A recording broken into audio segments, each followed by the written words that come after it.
One thing Hmm. that I really like to do when I like make my tea, or you could do this with coffee as well, is you can make that into a really quick little spell where you can just like Hmm. state your intentions and be like, may I bring more love into the world today? And may I like notice what I'm grateful for and feel really connected to those in my life, or like whatever, may my nervous system feel safe in this moment, or whatever, your little intention or prayer or Yeah. spell, and like charging that into either the herbs or the coffee beans, and using the water, and like the warm water is like this, thing that kind of like actualizes your intentions. And then as you drink it, feeling it in your body. And like Lori was saying, the importance of like feeling as if you have what you want, and really noticing the body Right. sensations associated with like, I feel really safe in my body right now. And like that feels like a warmth in my heart. And I'm really aware of the bottoms of my feet, and my mind feels calm and I don't feel Hmm. tense, or like whatever those actual, like practicing naming your somatic body sensations and being like, I am noticing my stomach is clenched or my forehead is furrowed, or like that can be really Yeah. helpful. But yeah, turning your like morning beverage making into a little Yeah, I love spell. that.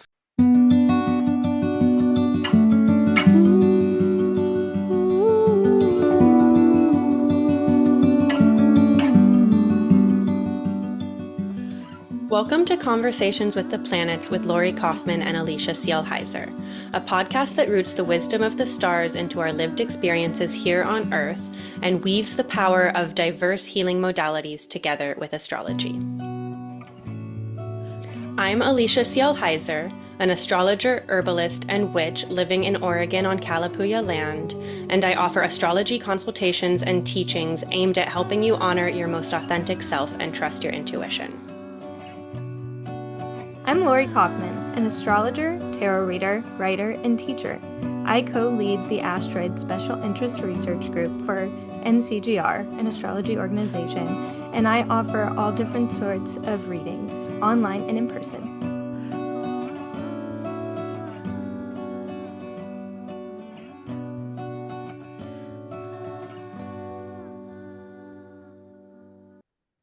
Hi, everyone, and welcome back to Conversations with the Planets. And today we're going to be talking about the nervous system and some different ways that you can tend to your nervous system, both with herbalism and astrology, and also with the law of assumption.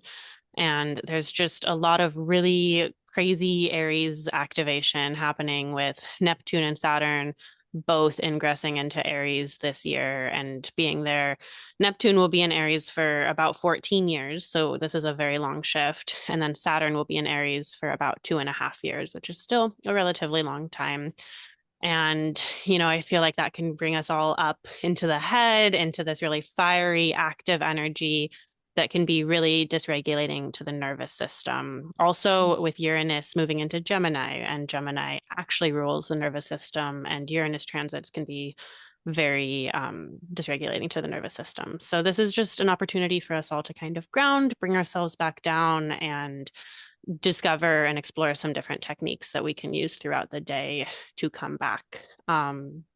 And so I'll start with just a nourishing, grounding, and breathing exercise.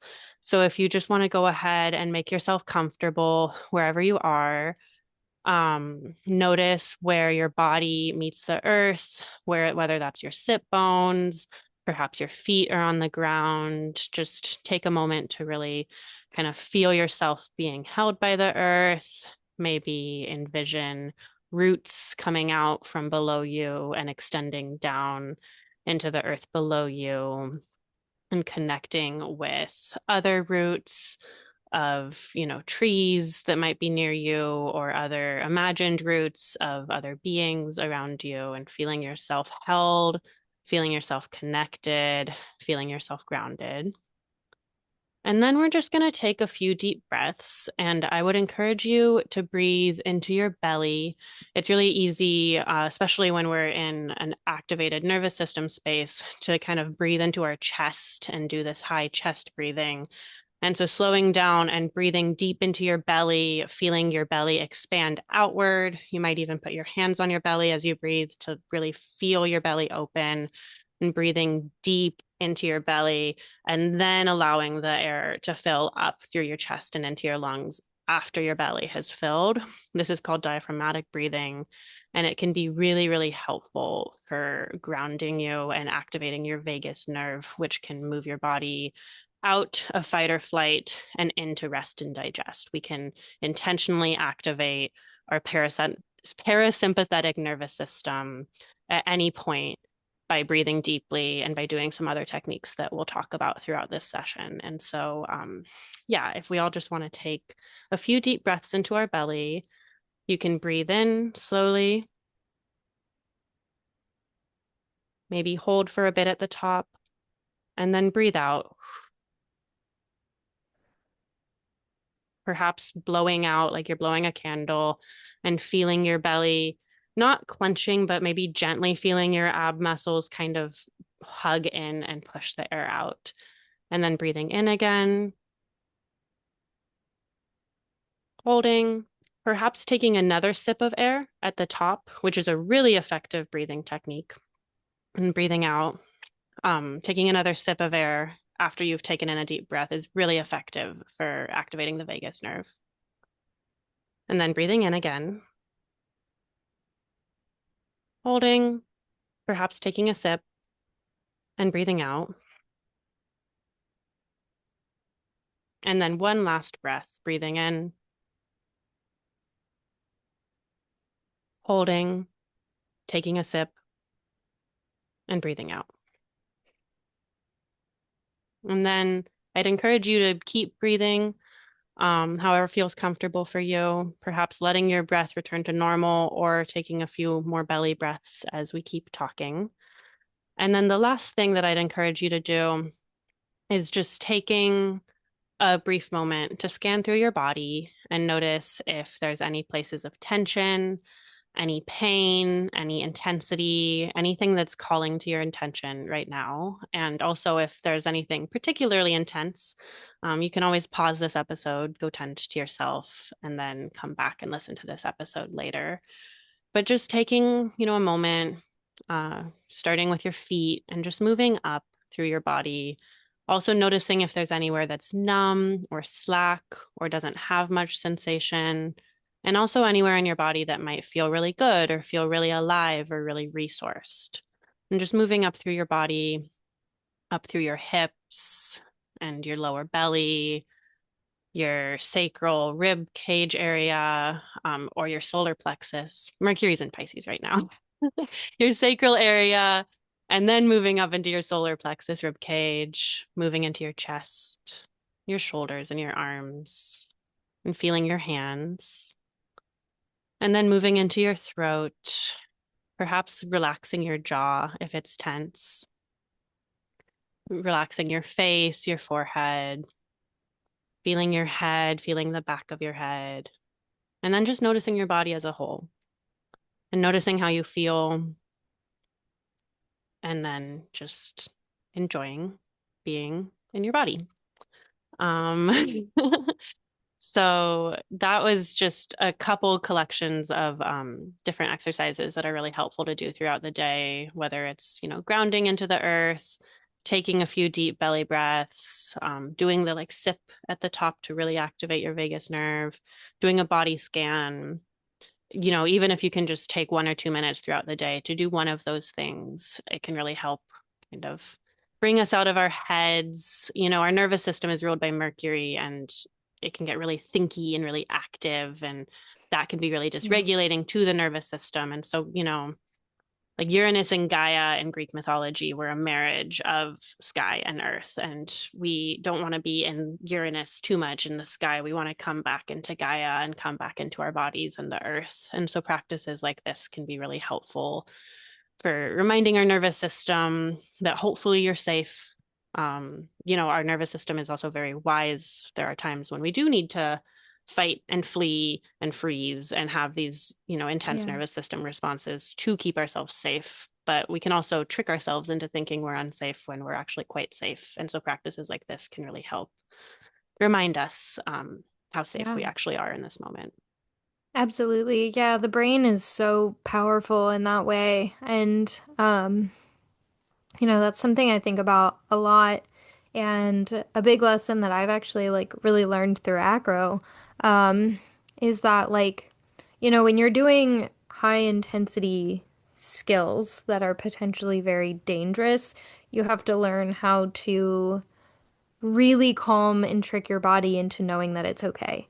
Because Mm, when people first start acro, like something I see a lot in my students, because I've been teaching it for 10 years now, something I see often is people asking, like, does this ever not hurt anymore? Or does this ever mm, get like less scary? Or like those kind of questions. And when you first start and you fall, people tend to like really ball up. Um, but we're actually taught like you should fall kind of like a stick so you're easier to caught or get caught, especially in like mm, cheerleading, right? Like when you're being thrown into the air, then they say like become a board so that you can be caught easier, rather than flailing is going to just injure the person who's trying to catch you. And something that I think is really interesting is like having to teach yourself how to not be in fight or flight and how to not be mm, like scared all the time or there's been so many times where I've talked myself out of being able to do a skill because it's totally mental and I've gotten up there and been like, I can't do this. So then I didn't. Like, I was mm, right. I mhm, couldn't do it. But then there's been times where I've gone up there and been like, okay, we're gonna do this and it's gonna be great. And then you do it and it's fine. It's kind of that theory, like if you believe you can or you can't, you're right.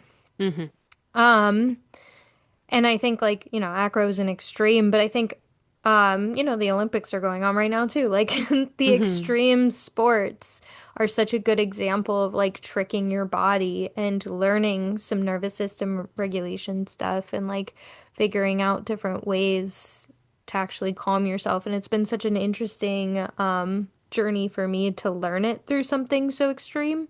mhm. But yeah, I think there's so much to be said about just like learning how to tell yourself that you're safe and like learning how to just like be okay with things. Yeah, and even beyond like acro, or I really love to ski, which is Right. another example of, Yeah, calming same thing. yourself down so you're not too tense when you're going down a scary run. But also like life in the modern world is an Right. extreme sport. Like Getting so on many the of us, internet. yeah, the internet's really dysregulating. So many people are working like multiple jobs or crazy hours, or they have kids to take care of, or they have long commutes. And there's all these things that kind of demand we leave our bodies because our bodies can't really handle the pressures that are on us in modern life. And so we kind of have to dissociate to get through the day sometimes. And life can just be a really intense, extreme sport sometimes. Mhm. And so then it's like, how do trick yourself or remind Yeah. yourself? Honestly, it's not a trick. It's reminding yourself that you're actually like, you can come back into your Right. body. It's okay to ground and to slow down. And actually, it is very nourishing and will help you with all of the pressures that you might be dealing with if you're able to tend to your nervous system. Even in just, Aries energy it's like the match. Like you get inspired, you like light the match and then it burns out quickly. And Aries can also lead to actual burnout as well. Right. Um, so taking small moments throughout the day, even just like when you go to the bathroom or when you're washing your hands or when you're eating a meal, just taking a little moment to do a body scan, do some deep breaths.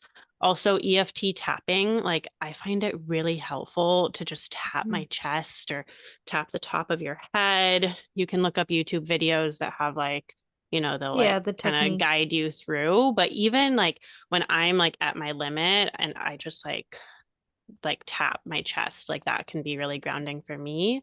Yeah. So finding what works for you to kind of just come back down amidst all the fire before you burn yourself out. Yeah. I've also researched a lot about how like our brains aren't meant to have the capacity to handle as much as we do.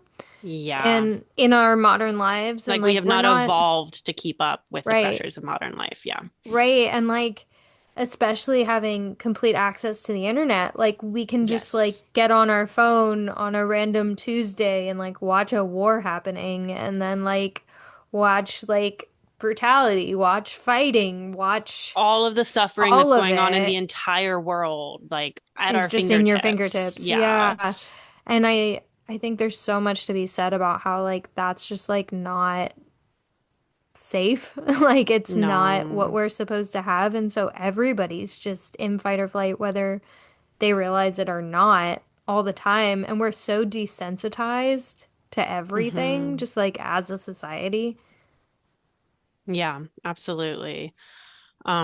So yeah, it's also just like really normalizing, like when you find yourself in fight or flight a lot, like that makes a lot of sense. It's a very wise thing that your body's doing to keep you safe amidst a lot of intensity. Yeah. Um, but like I was saying, like the vagus nerve is something that we can actually turn on and activate through intentional practices. And it can tell our bodies that we are actually safe and it is okay to come into a place of rest and digest. Yeah.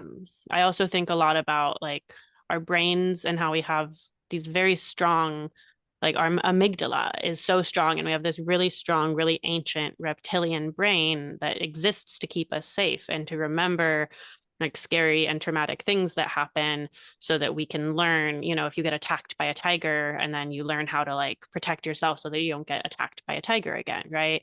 Um, Right. but we haven't evolved to have a part of our brain that does the same for like joyful things that we should be grateful for and that bring us a lot of Right. like good feelings, because while that's really important to a quality life, that's not what like keeps you alive as much as like your amygdala and remembering fear.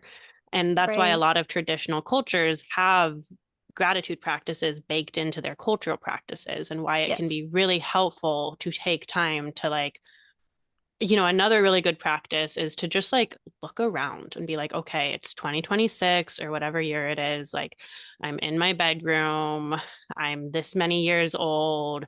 And like actually remind yourself like where you are in space and time. Like, I am not being attacked by a tiger. Like, I am safe. But then also like, what are you grateful for? What brings you joy? What brings Yeah. good feelings? Like, you have to intentionally practice that because our brains aren't wired to do that, and our amygdalas are so strong and so good at keeping us safe. But then it's, especially with like the internet and all of these mental things, we can just get in this place where we're tricking ourselves Right. into feeling as if we're being threatened when we're actually not necessarily being threatened in that moment. Yeah. And I've been doing a lot of research on law of assumption lately and just like reading a lot of like, work of Neville Goddard and just like all of these theories behind how manifestation works and why it works and what's really going on and what is our perception and all of that stuff. And I think so much of it also comes down to calming your nervous system because you can't manifest anything unless your nervous system is safe.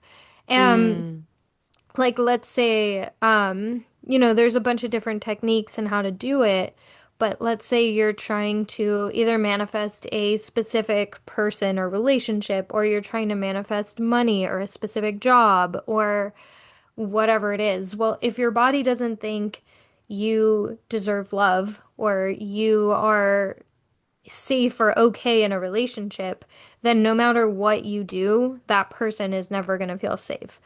And same thing with a job or with money, or like, if you have this lack mindset and your default is to think you're in lack or to be afraid or to be scared because of lack, then you're always going to be in lack because your body's not going to feel safe receiving a lot mm, of money. And then if you do receive the manifestation, most people actually don't know how to keep it. So mhm, they sabotage the relationship or they spend all the money and then they end up almost worse off than before they got the manifestation in the first place. And so I've been really fascinated in the science behind like why that's such a thing. mm, Um, and I started becoming really hyper aware of my own thoughts and like what my brain defaults to. And all these things like that. And like I've noticed that like yeah, I've always like been more of a hoarder with money, and I've always had a lot of like, I have an eighth house stellium with Chiron in the second. Like And the ruler I of your second is in detriment as in well. detriment, right, Yeah. in my eighth. And so I have a lot of like money stuff or like abundance stuff. And so I've really sat with that and been like, okay, well, why does it feel unsafe to not constantly be working super hard? Because if your belief system also is, I need to work super hard for money, then you're always going to need to work super hard for money. But Hmm. if your belief system is, oh, I deserve to just be paid to live, then you're going to make more money by doing Mm. less. And so, yeah, it's really just that like everything comes down to your inner belief system, and the inner belief system is wrapped around your nervous system. Mm. Yeah, that makes me think too, just how our nervous system is connected to everything in our Everything. body. Like we have Right. nerves throughout our whole body, right? And Yeah, so and then it's like it's connected to everything in our lives. Like I feel like it just always comes back to your nervous system and also hormones, sure. which communicate with the nervous system very Yeah, closely. But yeah, it's really hard to have a grounded nervous yeah, system, but there are practices that are available to us. And then like you're saying, there's a lot of good that can come into your life when you're like really prioritizing. Because we also like even right. beyond the law of assumption, like we all deserve to feel safe in our bodies, right? And just like moving Yeah. throughout our day-to-day lives to have a general sense of safety and nervous system work can really help to cultivate that as just like a day-to-day, just like quality of life experience. So, Yeah, right. And it's just like interesting to me because now that I've become hyper aware of it in myself, I'm noticing it in other people too. And hmm like even just like the people I'm closest to or like talk to every day, like when they make a comment like, "Oh, I really want this, but like it's never gonna happen for me," or like when they'll make these like little comments like that, and I'm like, "Oh, well, that's just your belief system, and if you changed your belief system and like really believed you deserved it, then like it would just happen." mm, And it like really just is that simple, but it's so hard. It's like yeah, such a simple concept that is so difficult because everybody has something that they kind of ruminate on and like get really hard on themselves about, you know? And it's yeah, usually because of lived experience, you know? If yeah, you have a difficult time with friends, then you're always going to have a difficult time with friends, or you're going to assume that, or, hmm like these things like they come back around every single time. And until you like reprogram that part of your brain or that part of your nervous system to make it feel safe to let that thing into your life. hmm And I think it's really interesting thinking about the nervous system being ruled by Mercury because it like is so communicative and just hmm like has the ability to kind of, it's like it's always following around the sun, like it's always just like there with the ego and the And it's identity, and always changing. Also, it's always Mercury is so changing. changeable. And your nervous Yeah. system at any moment, that's why I keep bringing up the vagus nerve, is like at any moment Yeah. we can activate our vagus nerves and come back into rest and digest. And then, a car backfires and then you go back into fight and flight, right? But we aren't stuck with our nervous system. It is something that can be shifted and changed. Yeah. And it's just interesting too. I like to think about, Mercury constantly changing signs and like us constantly taking in stimulus and like Mm-hmm. deciding like, how we're gonna handle certain things or like making constant decisions. And yeah, like kind of the argument of like Jupiter kind of being the nervous system a bit too, or like Jupiter in communication with Mercury, kind of expanding those themes, and Jupiter just being in Gemini until, well, last year, but being there until like last July has been such an interesting thing to watch too, because I feel like Jupiter being in detriment in Mercury's domain, like Mm, also has so much of like that expansive, like, I don't know, maybe it was just because it was my 12th house, but I just like noticed so much of that stuff too. yeah, for sure. Um, And with it being in Cancer on my ascendant too, but yeah. been very Well, emotional and I feel like Uranus and Mars are also worth mentioning here as planets for that can sure. really be very hard on the nervous system. Disruptive.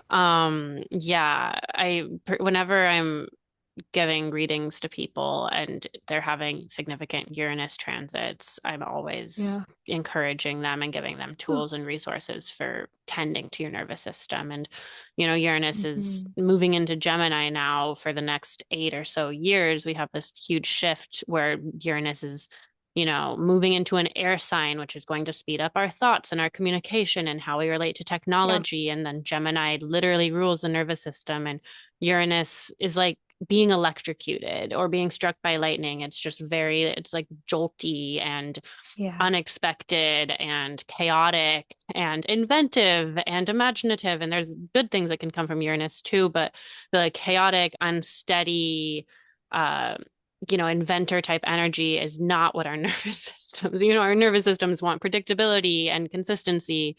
Um, so, keeping an eye on what Uranus is doing can give you some indications of how to, where your nervous system might be being attacked, especially Yeah. looking at what house Gemini rules for you in your chart. If it's, your seventh house, maybe your relationships might be kind of destabilizing your nervous system. Or if Gemini is your second house, maybe it's money and stress about money.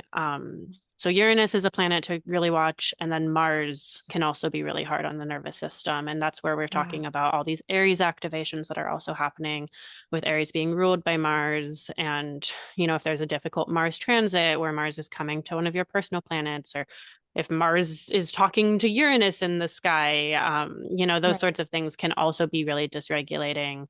Yeah. Um, Well, and I think it's worth mentioning too that Aries rules the like adrenals. Yes, yeah, which goes back to the hormones and nervous system is it's all so Right. connected. And you can get into this adrenalized state with Aries where you're like, Right. go, go, go. I'm so inspired and excited and I want to get all this stuff done. And then you burn out and you get adrenal fatigue, which is something Yep. that can take months to recover from. And really, also just as another like tool for how to tend to your nervous system. Like this is so obvious, but like eating Yeah. regularly, prioritizing sleep, having good sleep hygiene, drinking enough water, doing these basic things. Like if I'm taking care of a baby and so I'm like, "Oh, you need help with a nap right now, or you're hungry and you Yeah. need food, or you need it to be more quiet and less stimulating." Like Right. we are more grown than babies, but we still have those basic needs. And when you're Right. not And meeting those needs, your Aries nervous is a newborn system baby. it is. It is. It's a baby energy. It's And baby. yeah, so, but when you get into a place of adrenal fatigue, that's really, you have to slow down or you're going to get even sicker. Like you have to sleep, you have to eat well, you have to nourish your nerves. Yeah. Um, or else, it's not a sustainable way to go. And your body, a Right. lot of times sickness, if you don't stop before you get sick, your Right. body will make you sick to force you to stop. Yeah. So, That's that's been such a thing for me. As a Moon as Mars an person, Aries. as an Aries, I have a lot to say about this. Yeah, well, even just like Mars on the ascendant people in general, like even take out my Yeah. Aries moon, like having Mars on the ascendant is so prone to burnout and just like Mm, feeling like you're too much all the time or being too much or just like mm, feeling these like big bursts of energies, but then like really big burnouts too. And I've like my whole life I've been a person that gets like I called them exhaustion colds. Like I would just get these giant colds that would knock me out for like 2 weeks sometimes because I would burn myself into the ground and like run out of everything. And like, I've talked about my mutual reception a lot on here, but if you're new here, I'm a Cancer rising with Mars on the ascendant, and then I'm ruled by my Aries moon conjunct my MC, and they're in a mutually applying square. And mm. Very active. mutual There's a lot. reception, a lot. And so like, that Aries energy plus the Mars energy, like it's very loud. And when I get excited about something, I am full force, 100% all in. Like it's my whole life. I'm so immersed. I'm like, it's all I want to do. Everything goes to this until I burn out so hard that I can't even look at it and I need to walk away. And then like I get sick and I can't do anything. And like, and it's, yeah, it's very, very hard to deal with these like adrenaline crashes. Hmm. And they come with sickness and they come with there's a lot of issues that can come from Mars. And so I think like, temperance, balance, moderation, like trying to find those things are so Hmm. important, Bringing in especially the if you have prominent Venus. moon Like, what are the Mars. Venus Yeah. things that can soothe the Mars, which is, Libra is the Yeah. scales, like you're saying, the temperance and the balance, and Right. Taurus is food and sleep and like basic body needs. Like, those are the things. And also, like, take your Mars for a walk, like, exercise. It, like, even just getting Yeah. outside and getting like cold, like fresh cold air, or splashing your face with cold water, but going and moving especially can really help with Mars issues, to just Yeah. like get all that adrenaline out, and then like, oh, okay. Yeah. I am more grounded now that I have like Yeah. taken my Mars out on a walk. Yeah. It's actually funny too. I've been experiencing the opposite. Like I've been learning about stillness Mm, as a person who like naturally like when I was doing circus stuff basically full time, I was doing like 40 hours of movement a week. I was spending that amount of time in the gym. I was taking a lot of walks. I walk like 20,000 steps a day. Like as the other extreme of that, like I've been learning a lot of lessons since I've been like in my cocoon trying to finish writing this book. I've been really honoring just like stillness and taking like maybe one or two walks a day that are smaller and mm-hmm, like only going to acro like 2 to 3 times a week for like a few hours instead of like spending my whole night there. And it's been really interesting to learn so much about just like sitting still and like mm-hmm. letting my body rest. And so Yeah. it's once again, it's that balance of the scale. Well, and that feels very like an invitation for Saturn in Aries is playing around. Like, because Saturn, like Right. Mars wants you to move and Saturn wants you to like slow down and be still. And so then Right. Saturn and Aries can be, Both. it's a difficult place for Saturn. It's like you're putting the brakes and the gas on at the same time. But then Yeah. exploring with like, when do you need the movement and when do you need the stillness, can maybe be a little bit of a like medicine for Saturn and Aries. Another thing I wanted to talk about, because I am an herbalist and the plants can be so nourishing and supportive for our nervous system. And we did an episode a few years back with my good friend Sanami about Hmm. like nervous system, like plants for the herbs for the nervous system. So you can go back and find that in our post history. But one plant that is incredible for the nervous system and is very gentle. So unless you have an allergy to oats, like it's pretty safe for most people. Is both oat straw and milky oats, which both come from like oat, from the Avena plant. And Hmm. you can get oat straw as a tea, and you can make an overnight infusion with it, where you just steep it with hot water and leave it overnight and drink it in the morning. And it's really high in vitamins and minerals, and it feeds the nervous system. And if you take it regularly, it can help build up your nervous system and restore frayed nerves. Mm. Um, and then milky oats, which specifically come in the spring when the oat plant creates this white milky sap.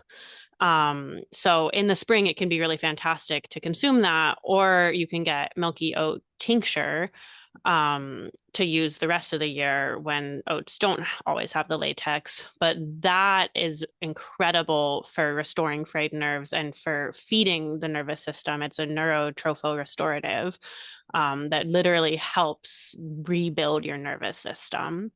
So oats are really incredible. Mhm. Skullcap as well can make a really good tea or tincture and is also a neurotrophil restorative. Oats are more just like they help with the background over time. Like they help just like with the structure of the nervous system. Skullcap is more an herb where if you're like, I'm stressed right now, you could drink a cup of skullcap Mm, tea and it would bring you back down.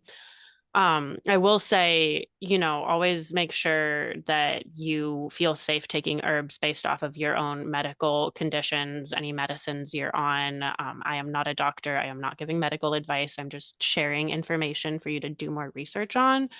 And both oats and skullcap are pretty gentle herbs, but herbs can have adverse reactions and can cause issues for some people. So, just listen to your body, be gentle with your body, talk to your doctor if you have any complex medical things going on. Um, Lemon balm is another really delicious, like pretty calming herb, really easy to grow in the garden. And it's a good daytime tea as well. It's calming, but also uplifting. mm. Um, and then like I could keep listing herbs, but I feel like those are Yeah. three really good, kind of easy to get into herbs that are pretty gentle for most people.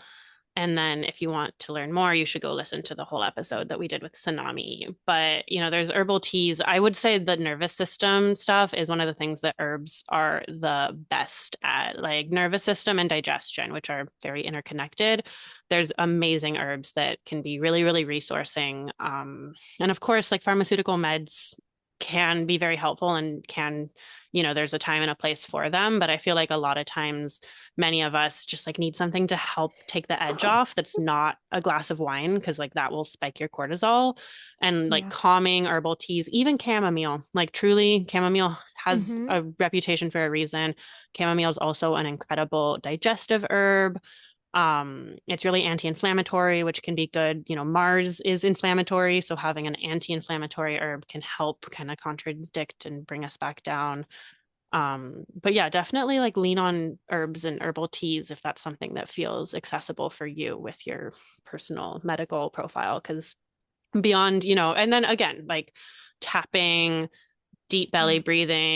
belly breathing with like a sip at the top and letting out, body scans, feeling your body on the earth. Like those are all things that are like very safe and accessible for all of us, regardless of, whatever Yeah. meds you're on.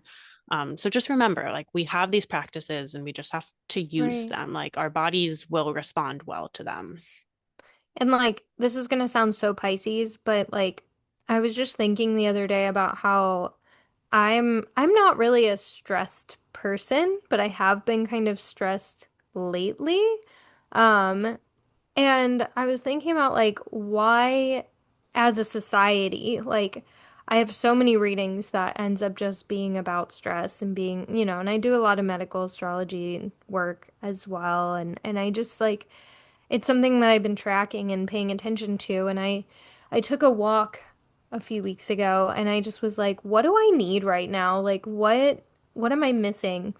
And I realized that when I was a kid, I spent a lot of time alone in my childhood, and I spent a lot of time just like alone in my room daydreaming and like acting things out Mm. or like playing with my dolls, but like the dolls were acting out some big fantastical thing that I was making up? And I was like, oh my God, I don't daydream anymore. Like, we don't daydream Mm. because we just distract ourselves with our phones or, we just like, we have constant distractions so people don't daydream and think.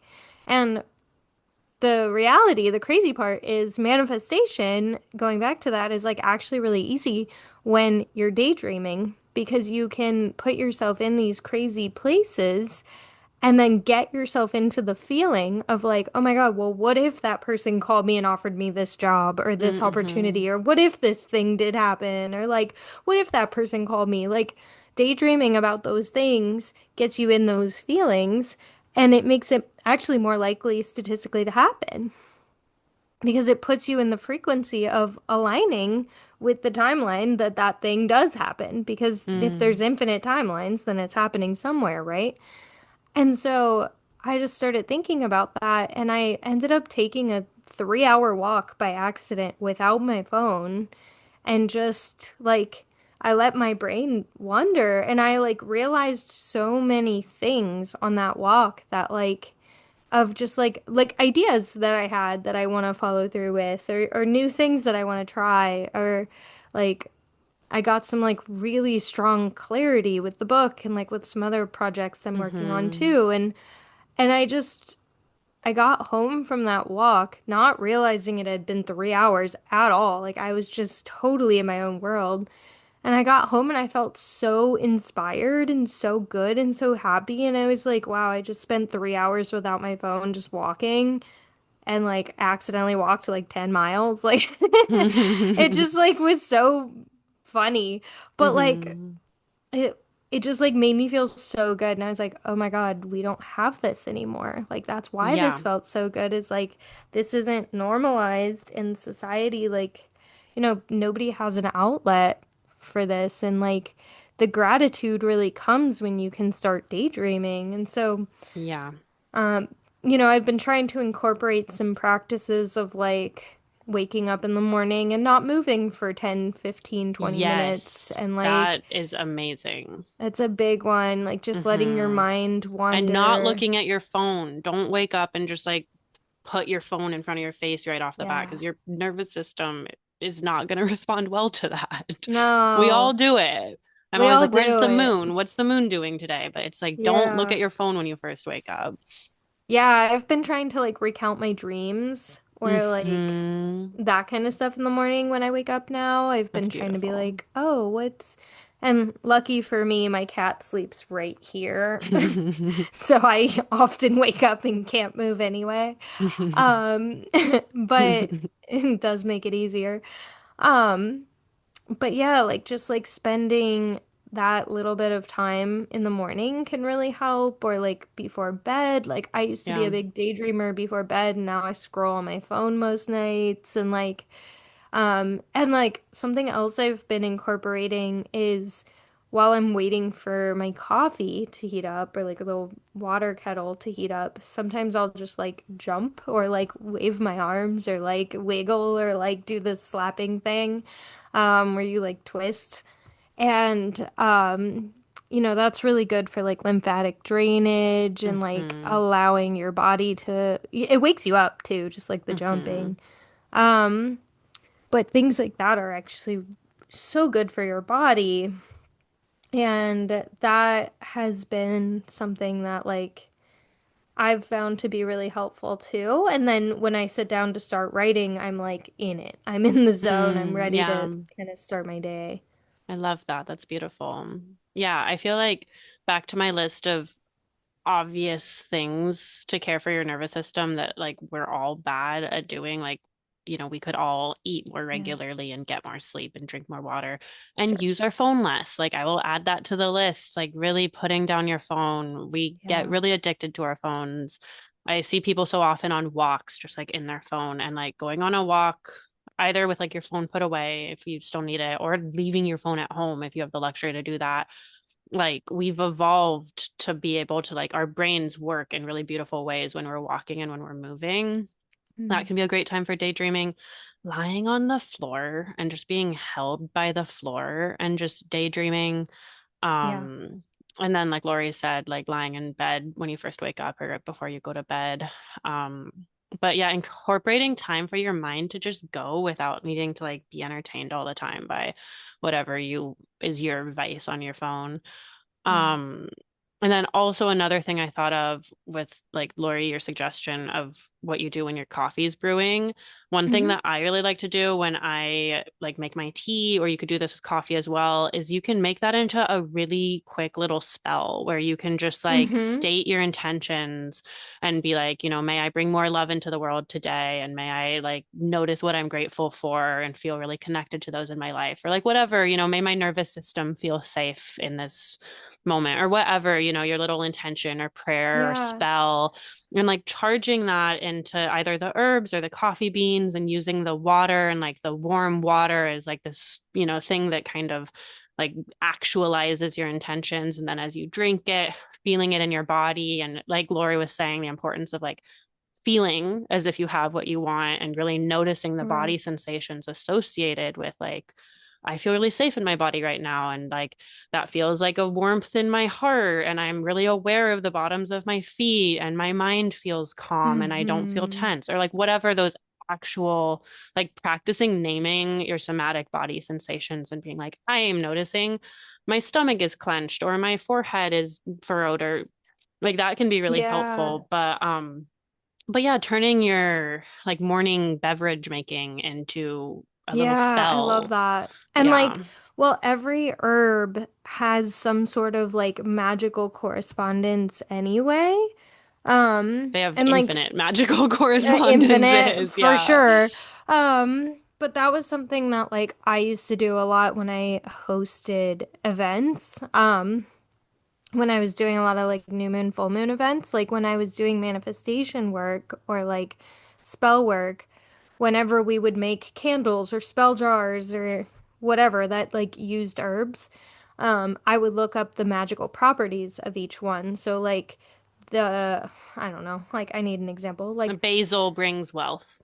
right, and Yeah. like cinnamon and like yeah, like all of the ones that are all about like wealth and abundance and stuff like that. Like a dash of cinnamon. First of all, cinnamon's really good for your body anyway, but like Yes. cinnamon is really good for like new beginnings and like bringing in abundance and like, Helps regulate blood sugar, which is why it's mixed with mm-hmm. sweets.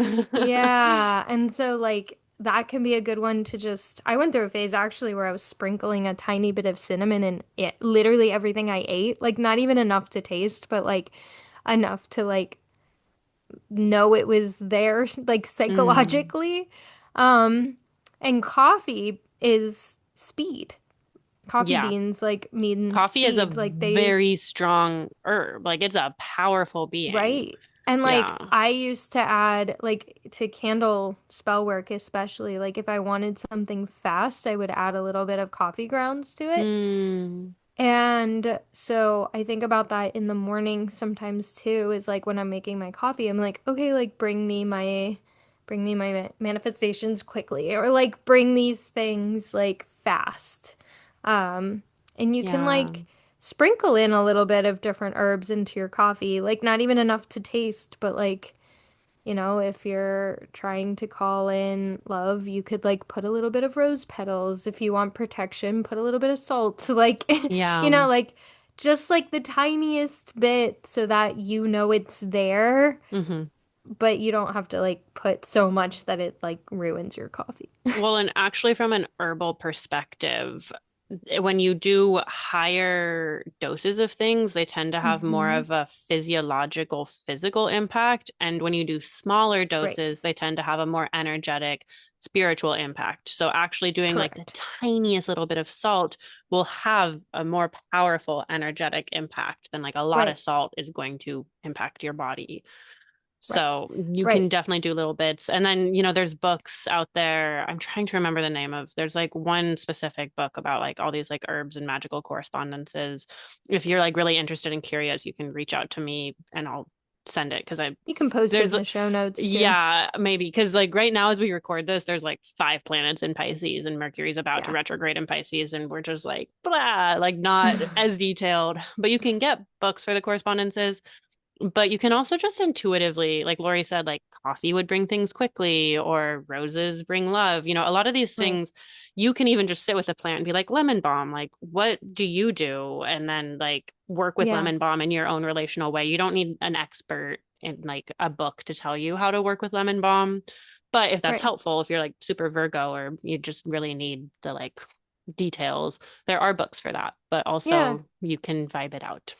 Yeah, and like I've definitely just looked around and been like, okay, like what do I have in my house, right? Yes. And then okay, like what am I trying to call in? Like if you put some pepper in, it'll be spicy. Like it'll bring the Hmm. spice to your day. Like um like if you just energetically like want to call in certain things, then you can just ask for those things and then put the tiniest bit. And then Yeah. it's like, I think intentionality is everything. Like doing something really tiny every day that just shows consistency, but it also like is actually rewiring your brain a lot more than you think. Hmm. So it's not even about putting the tiny bit of salt in your coffee for protection. It's about creating a spell out of your drink. Yeah. Like it's Yeah. about like pouring your intention and doing something to tell your nervous system, tell your body, tell the universe, tell whatever that this is something you're trying to put out into the world. This is something you're trying to call in. Like if you want abundance, if you start a new job, you're trying to call in money, put a tiny dash of cinnamon, put a tiny dash of salt, put a tiny dash of basil in your coffee in the morning or in your tea Hmm. or whatever you're drinking. Like just like plop that in there and be like, okay, well, with this, I'm manifesting this, and like put your intentions out into the world, and that's the gratitude practice. Like, there you go, there it is. Yeah. Well, yeah. And then coupling it with gratitude to bring yourself into like a Right. good energetic space can be really effective.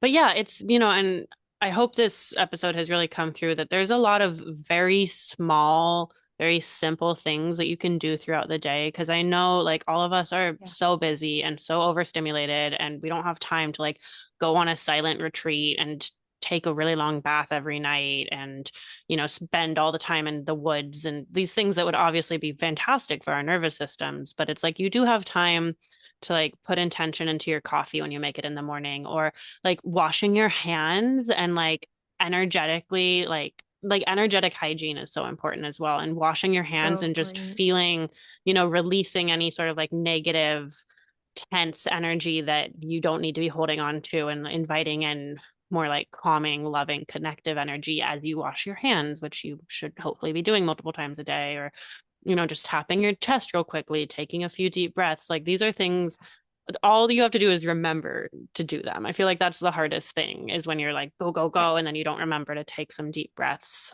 Putting your bare feet in the earth as well. I mean, I feel like that's become an insult on the internet now where people are like, touch some grass, but like actually like go touch some Go to some grass. breaths. Like it is actually like our nervous systems, our bodies are electrical circuits. And actually putting your bare feet in the earth puts a place to ground that extra electrical energy that you don't need to be holding on to.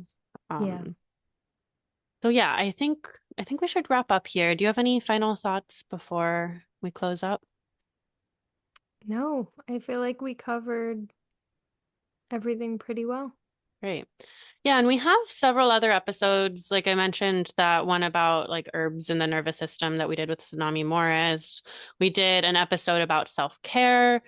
Yeah. I'm like 95% sure we did an episode about herbal burnout and astrology for burnout that we released, but I think I was pregnant when we made it. I like can't remember if we actually made that episode and if it I actually don't remember exists. that either.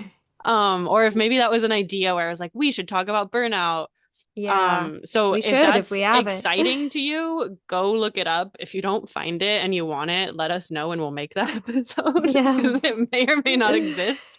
Yeah. Well, and But also we have I a guess few.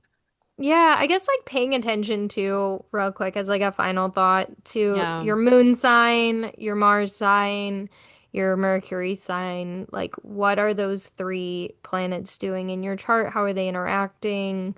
Are they, maltreated? Are they happy? Are they not? What are they doing? And what do What do they they need? need? Yeah. Yeah, and then like what are they doing by transit? Are you being lit up by the transits? Are you getting hit by some outer planet stuff? Like those kind of things can be a really good place for you to settle back in as well and be Yeah. like, okay, like, I'm an Aries moon, so I might burn out a little quicker than a Taurus moon But who's you a also little need a more lot of consistent. activity. So forcing yourself to Right. sit and be still too much might actually be really irritating and ineffective to your Aries moon, whereas a Taurus Right. moon might love to just like lounge. And also if this is all way too technical for you, both Lori and I do astrology readings, and we would be very happy to Yes. explore that with you in your chart. So our info is down below. If you're like, what's my moon maltreatment? What? Like we can help you figure that out.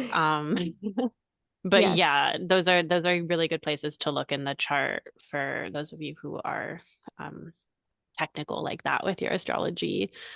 Um, but yeah, thanks Yeah. for listening with us and coming along. This will be released way after Pisces season, but it will bring you back into the Pisces stellium that we are Yeah, we'll recording be back in under. Pisces. Pisces Um, land. and as always, if you have any questions or reflections or things that really stuck out to you, like please comment down below, reach out to us on our Instagram. We love hearing from folks who listen to the podcast. And we really hope that some of these practices can just be really nourishing and grounding amidst some just really difficult global energy that we're all existing in modern life. And there are things we can do to bring ourselves back into our bodies in safe ways. So hopefully you feel resourced from this episode.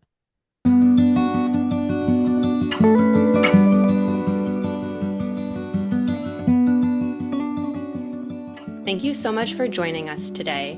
If you have any personal stories to share or thoughts and reflections about what we discussed in this episode, please comment down below or reach out to us on Instagram. And please come follow us on Instagram at ConversationsWPlanets, where we share forecasts and updates about the astrological movements happening in the sky, as well as updates about our episodes. The link to our Instagram is in the show notes down below.